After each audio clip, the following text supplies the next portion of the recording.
Dear students, welcome you once again to my online class. দেখো, আজ আমরা একটা গুরুত্বপূর্ণ ক্লাস নিয়ে তোমাদের সামনে হাজির হয়েছি।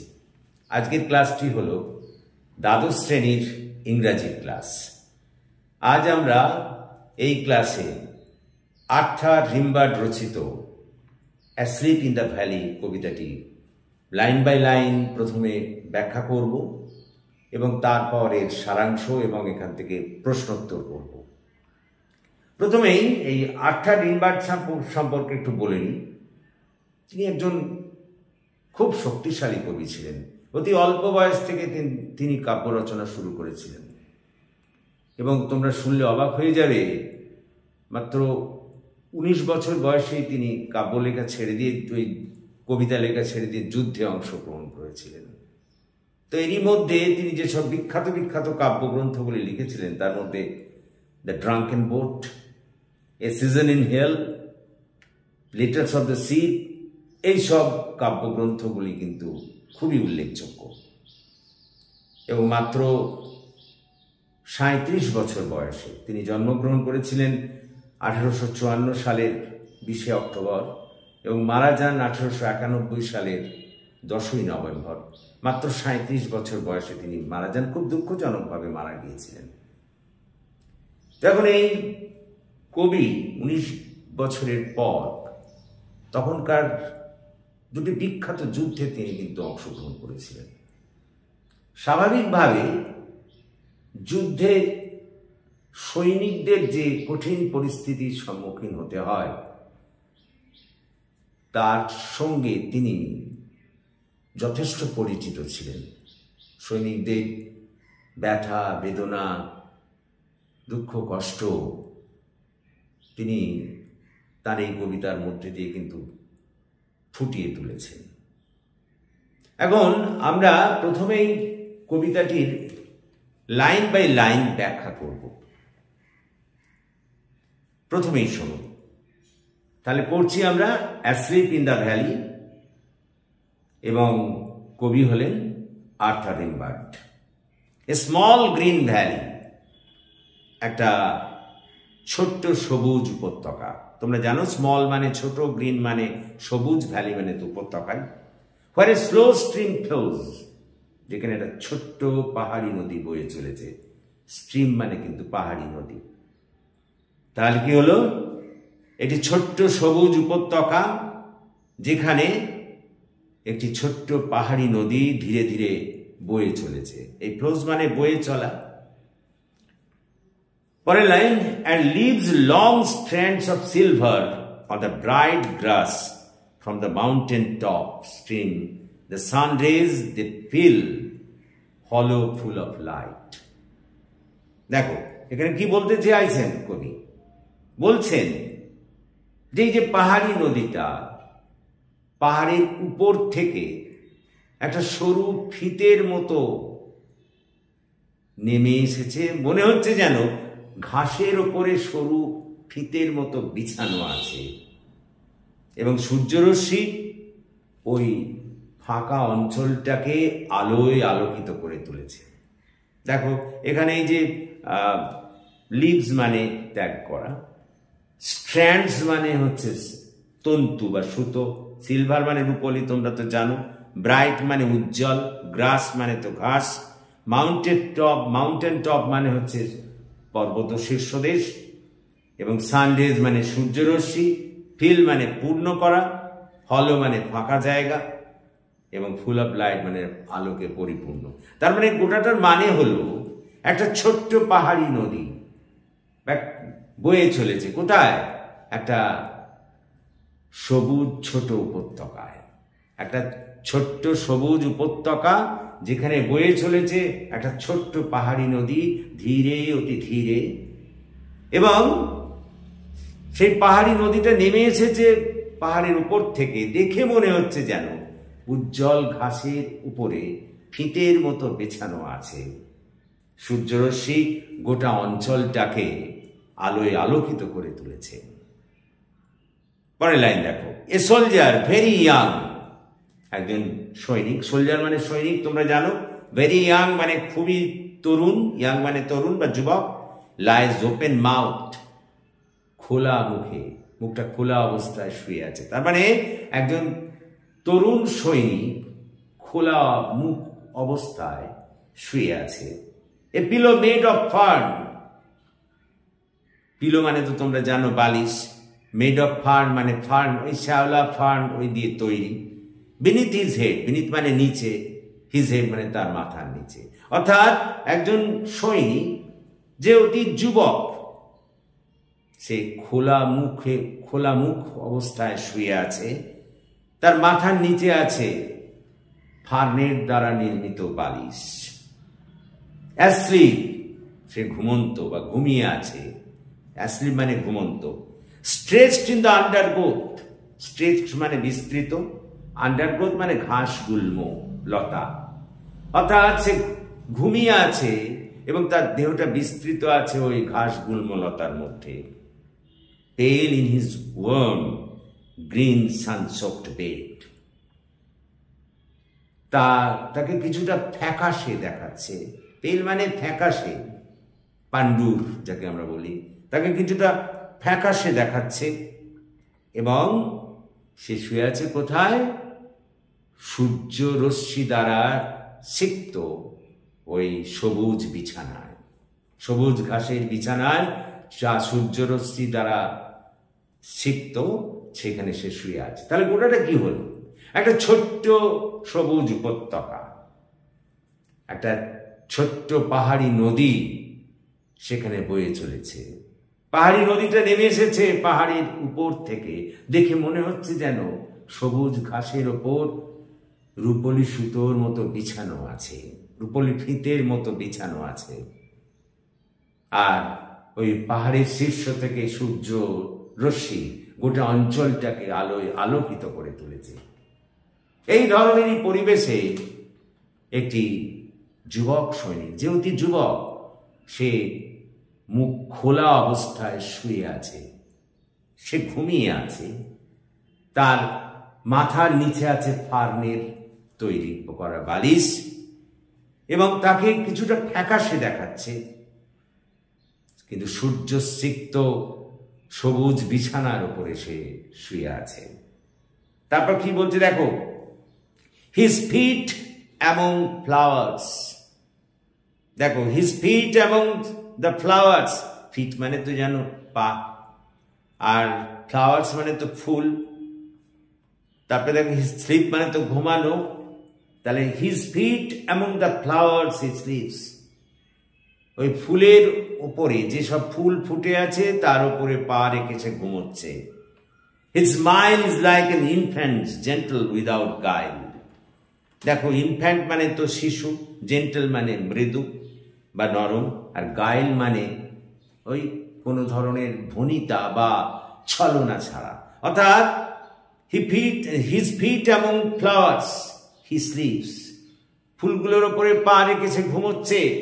His smile is like an infant, তার হাসিটা হচ্ছে একেবারে শিশুর মতো সহজ সরল কোমল এবং ছলনাহীন, কোনো ছলনা তার মধ্যে নেই, ভনিতা নেই।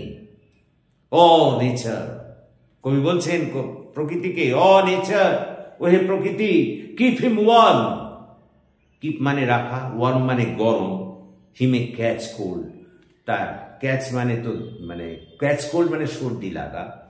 তার মানে বলছে কবি, বলছেন কবি প্রকৃতিকে, ও প্রকৃতি, ও হে প্রকৃতি, তুমি তাকে গরম করে রাখো, যাতে তার সর্দি না হয়, যাতে তার ঠান্ডা না লাগে। তাহলে এতদূর যে পড়লাম, কি পড়লাম আমরা বলো? পড়লাম এইটুকুই যে একটা ছোট্ট সবুজ উপত্যকা, যেখানে একটা ছোট্ট পাহাড়ি নদী ধীরে ধীরে বয়ে চলেছে। পাহাড়ি নদীটা নেমে এসেছে পাহাড়ের শীর্ষদেশ থেকে, তাকে দেখে মনে হচ্ছে যেন যেন ঘাসের ওপরে রূপলি ফিতে বিছানো আছে। আর পাহাড়ের শীর্ষদেশ থেকে সূর্যরশ্মি গোটা অঞ্চলটাকে আলোয় আলোকিত করে তুলেছে। ঠিক এই ধরনের পরিবেশে একটি তরুণ সৈনিক খোলা মুখে, মুখটা খোলা অবস্থায় সে শুয়ে আছে, তার মাথাটা আছে ফার্নের তৈরি বালিশের ওপরে। সে ঘুমোচ্ছে, তার দেহটা বিস্তৃত ওই গুল্ম ঘাস লতার মধ্যে, তার দেহটা বিস্তৃত ওই ঘাস গুল্ম লতার মধ্যে। এবং তখন তার হাসিটা, তিনি তার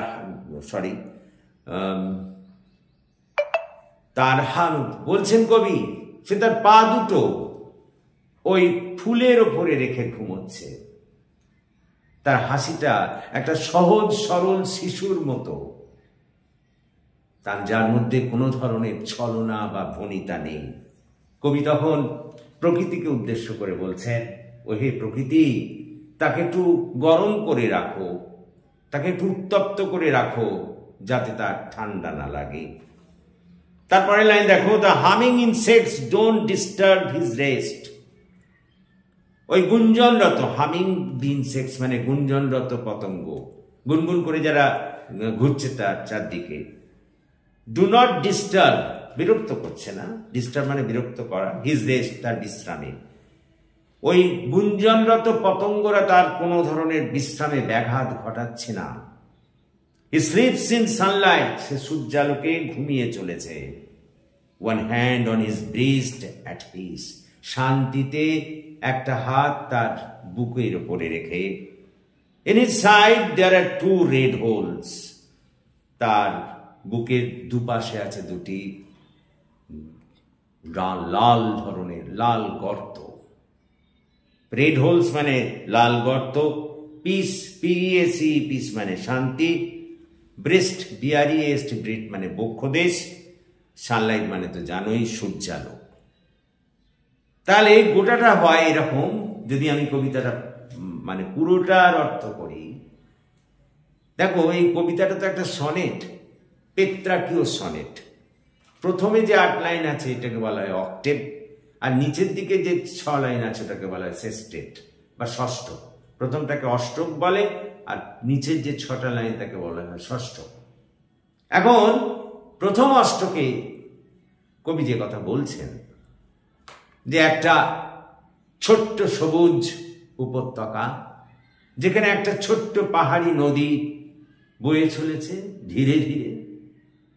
ওই পাহাড়ি নদীটা নেমে এসেছে পাহাড়ের শীর্ষ দেশ থেকে। তাকে দেখে মনে হচ্ছে যেন ঘাসের ওপর রূপলি ফিতে বেছানো আছে, এবং সূর্যরশ্মি ওই পাহাড়ের শীর্ষ দেশ থেকে ওখানে পতিত হয়ে গোটা অঞ্চলটাকে আলোয় আলোকিত করে তুলেছে। ঠিক এই ধরনেরই পরিবেশে একটি সৈনিক যে খুবই তরুণ বা যুবক, সে তার মুখটাকে খোলা অবস্থায় রেখে ঘুমোচ্ছে, এবং তার মাথাটা আছে ফার্নের তৈরি বালিশের উপরে। অর্থাৎ তার মাথার নিচে আছে ফার্নের তৈরি বালিশ, ফার্ন শ্যাওলা জাতীয় উদ্ভিদ দ্বারা তৈরি বালিশের ওপরে। তার দেহটা বিস্তৃত আছে ঘাস গুল্ম লতার মধ্যে। তাকে একটু ফ্যাকাশে লাগছে, কিন্তু এই সূর্য সিক্ত সবুজ বিছানার উপরে সে আরামে ঘুমিয়ে আছে। তারপরেই বলছেন কবি যে তার পা দুটি আছে ওই ফুলের ওপরে, বিভিন্ন ফুল যা ফুটে আছে তার পা দুটি সেই ফুলের ওপরে আছে, এবং সেই ফুলের ওপরে পা রেখেই সে ঘুমোচ্ছে।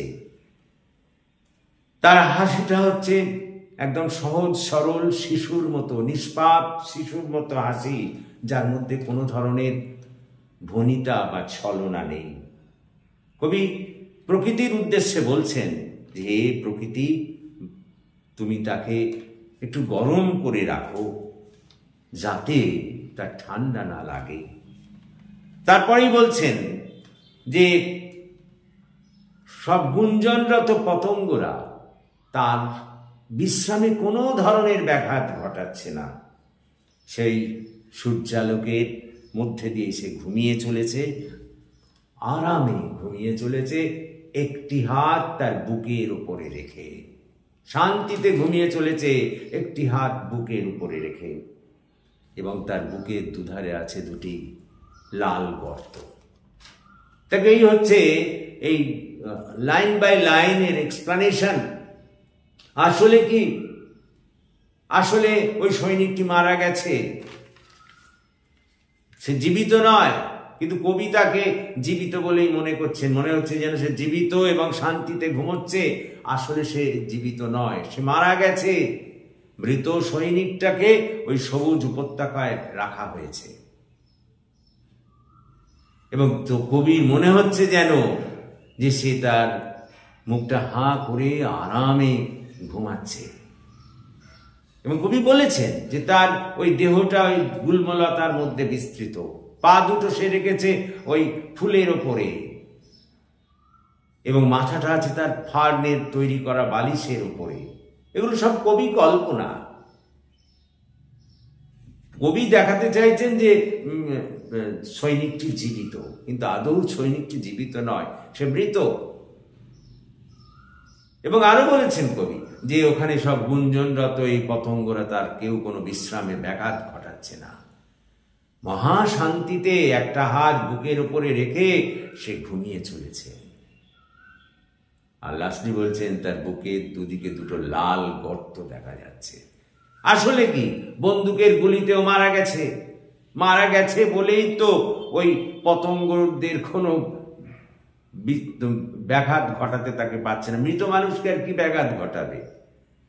কথাটা বোঝাচ্ছে স্যার। কিন্তু কবি মানতে নারাজ। কবি মনে করছেন যে ওই ওই ওই সৈনিক জীবিত এবং সে শান্তিতে ওইখানে ঘুমাচ্ছে। দেখো, এই কবিতাটার মধ্যে দিয়ে কবি আর্থার রিম্বার্ড যুদ্ধ এবং যুদ্ধের যারা স্রষ্টা তাদের প্রতি একটা ঘৃণা প্রকাশ করেছেন। যারা যুদ্ধ সৃষ্টি করে ওইসব রাজনীতিবিদেরা, তারাই কিন্তু নিজেদের স্বার্থ রক্ষার জন্য যুদ্ধ তৈরি করে, কিন্তু নিজেরা কখনো যুদ্ধক্ষেত্রে যায় না। তারা যুদ্ধক্ষেত্রে পাঠায় সৈনিকদের, যেখানে যুদ্ধ করতে গিয়ে সৈনিকদের প্রাণ দিতে হয়, কিংবা কখনো কখনো তারা গুরুতর রূপে আহত হয়। যুদ্ধে যখন জয় হয়, ওই সৈনিকরা ওই আমাদের যুদ্ধের স্রষ্টারা মানে রাজনীতিবিদেরা, তারা আনন্দে উৎফুল্ল হয়ে নাচতে শুরু করে। কিন্তু তখন বারেকের জন্যও তারা মনে করে না ওই সব সৈনিকদের কথা, যারা যুদ্ধে জয় আনতে গিয়ে মারা গিয়েছে বা গুরুতর রূপে আহত হয়েছে। তাদের কথা তারা ভুলে যায়। আসলে কবি আর্থার রিম্বার্ড, যেহেতু তিনি একজন যোদ্ধা ছিলেন, তিনি সৈনিকদের দুঃখ বুঝতে পেরেছিলেন। তার মতে ওই রাজনৈতিক নেতারা তাদের স্বার্থ পূরণের জন্য যুদ্ধ সৃষ্টি করে, কিন্তু যুদ্ধক্ষেত্রে তারা নিজেরা যায় না, যুদ্ধক্ষেত্রে পাঠায় সৈনিকদের, এবং সেই সব যুদ্ধক্ষেত্রে সৈনিকদের প্রাণ দিতে হয় অথবা গুরুতর রূপে আহত হয়। তারপরে যখন যুদ্ধে জয়লাভ ঘটে, ওই রাজনীতিবিদেরা আনন্দ প্রকাশ করে, কিন্তু না, সৈনিকেরা তা পারে না। একে তো অনেকেই মারা যায়, আবার যারা বা বেঁচে থাকে খুব দুঃখ কষ্ট আহত শরীর নিয়ে বাঁচে, তাদের কথা তখন কেউ স্মরণও করে না। এই কারণেই কবি যুদ্ধ এবং যুদ্ধের স্রষ্টাদের প্রতি ঘৃণা প্রকাশ করেছেন। তার মতে যুদ্ধের মধ্যে দিয়ে কোনো সমস্যার সমাধান করা যায় না। যুদ্ধের মধ্যে দিয়ে কোনো সমস্যার সমাধান করা যায় না। যুদ্ধ হলো মিনিংলেস ড্যান্স অফ ডেথ। যুদ্ধ হলো মৃত্যুর অর্থহীন নৃত্য। আর সেই যুদ্ধ তৈরি করে ওই সমস্ত রাজনীতিবিদেরা নিজেদের স্বার্থ রক্ষার জন্য, আর তার খেসারত দিতে হয় এই সমস্ত সৈনিকদের। এটাও কিন্তু একটা খুব গুরুত্বপূর্ণ প্রশ্ন। এটা আমরা পরের দিন লিখব যে কবি যুদ্ধ এবং রাজনীতিবিদদের প্রতি যে তার মনোভাব প্রকাশ করেছেন সেটা বলো। সেটাই আমি এতক্ষণ বললাম যে কবি এখানে যুদ্ধ এবং তার স্রষ্টা রাজনীতিবিদদের প্রতি তার ঘৃণা প্রকাশ করেছেন। তার মধ্যে যুদ্ধের দ্বারা কোনো সমস্যার সমাধান করা যায় না, রাজনীতিবিদেরা নিজেদের স্বার্থ রক্ষার জন্য যুদ্ধ সৃষ্টি করে, কিন্তু নিজেরা কোনোদিন যুদ্ধক্ষেত্রে যায় না, তারা পাঠায় সৈনিকদের। তার ফলে ওই যুদ্ধক্ষেত্রে অনেক সৈনিককে প্রাণ দিতে হয়, কেউ বা গুরুতর রূপে আহত হয়। ফলে যুদ্ধ জয় যখন হয় তখন ওইসব সৈনিকেরা তার ভাগিদার হতে পারে না। ওইসব ওই ওই ওই রাজনীতিবিদেরা সেখানে আনন্দ প্রকাশ করে। এই কারণে কবি ওই রাজনীতিবিদদের প্রতি তার অশ্রদ্ধা প্রকাশ করেছেন, ওইসব যুদ্ধের প্রতি তিনি তার অশ্রদ্ধা প্রকাশ করেছেন। অন্যদিকে সৈনিকদের প্রতি তার আন্তরিক শ্রদ্ধা প্রকাশ করেছেন। নিজে সৈনিক ছিলেন বলেই এই সব বিষয়গুলিকে তিনি অতি সুন্দরভাবে ব্যাখ্যা করেছেন। তো এই প্রশ্নটা আমরা সামনের দিন লিখব। আজকে আমি তোমাদের শুধু লাইন বাই লাইন এক্সপ্লেনেশন, অর্থাৎ লাইন বাই লাইন ব্যাখ্যা করলাম এবং সারাংশটা তোমাদের বললাম। আশা করি তোমরা বুঝতে পেরেছো। তো তোমরা যদি বুঝতে পারো তাহলে প্লিজ তোমাদের বন্ধুদের মধ্যে এটি শেয়ার করো, এবং তোমরা যারা এখনো পর্যন্ত আমার এই চ্যানেলটিকে সাবস্ক্রাইব করোনি, please please subscribe my channel. আমার পাশে দাঁড়াও, আমাকে এগিয়ে যেতে সাহায্য করো, যাতে আমি তোমাদের আরো বেশি করে সাহায্য করতে পারি, তোমাদের কাজে লাগতে পারি। So that's all for this day. Have a good day.